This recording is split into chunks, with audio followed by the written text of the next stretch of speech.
Hello my dear students, so welcome back. I hope you all are fine. तो आज हम करेंगे class 6 की हिंदी की वर्कशीट नंबर 21 के बच्चे। आपकी वर्कशीट 26 अक्टूबर की रहेगी। विद्यार्थी के नाम में आपका नाम आएगा, कक्षा अध्यापक में आपकी टीचर का। तो चलिए पढ़ते हैं। प्यारे बच्चों, प्रेमचंद द्वारा लिखी गई कहानी नादान दोस्त के पिछले भाग में हमने जाना कि कैसे केशव व श्यामा द्वारा चिड़िया के अंडों की देखभाल करने के बावजूद भी अंडे नीचे गिरकर फूट जाते हैं। आज हम कहानी के अंतिम भाग को पढ़ेंगे। तो चलिए।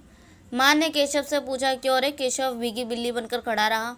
माँ, तू वहाँ कैसे पहुँचा? श्यामा, चौकी पर स्टूल रखकर चढ़े अम्मा जी। केशव, तू स्टूल थामे नहीं खड़ी थी? श्यामा ने तो कहा था माँ, तू इतना बड़ा हुआ, तुझे अभी इतना भी नहीं मालूम कि छूने से चिड़िया के अंडे गंदे हो जाते हैं। चिड़िया फिर उन्हें नहीं सहती। श्यामा ने डरते डरते पूछा, तो क्या चिड़िया ने अंडे गिरा दिए हैं अम्मा जी? माँ और क्या कहती? केशव के सिर इनका पाप पड़ेगा। हाय हाय, 3 जान ले ली दुष्ट ने। केशव रोनियो सूरत बनाकर बोला, मैंने तो सिर्फ अंडों को गद्दी पर रख दिया था अम्मा जी। अम्मा को हंसी आ गई, मगर केशव को कई दिन तक अपनी गलती का अफसोस रहा। अंडों की हिफाजत करने के जोगे में उसने उसकी सत्यानाश कर डाला। इसे याद कर वह कभी कभी रो भी पड़ता। दोनों चिड़िया वहाँ फिर नहीं दिखाई दी कभी। ठीक है बच्चों, चलिए अब नीचे आते। गद्यांश को पढ़कर पूछे गए प्रश्नों का उत्तर दीजिए। फर्स्ट क्वेश्चन आपका, भीगी बिल्ली बनना मुहावरे का अर्थ। तो फर्स्ट है आपका डर जाना, मर जाना, घबरा जाना, पछताना। तो फर्स्ट ऑप्शन करेक्ट रहेगा आपका डर जाना। ठीक है।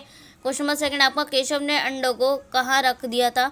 तो फर्स्ट है घोंसले में, सेकंड टोकरी, थर्ड है आपका कपड़े और लास्ट आपका गद्दी। तो बच्चों गद्दी में रखा था। फोर्थ आपका करेक्ट आंसर रहेगा। क्वेश्चन नंबर 3 है, माँ ने डांटने व समझाने का केशव पर क्या प्रभाव पड़ा? तो आप इसका आंसर लिखेंगे बच्चों, माँ के समझाने पर केशव को अपनी गलती का एहसास हुआ और वह अफसोस भी कर रहा था। ठीक है।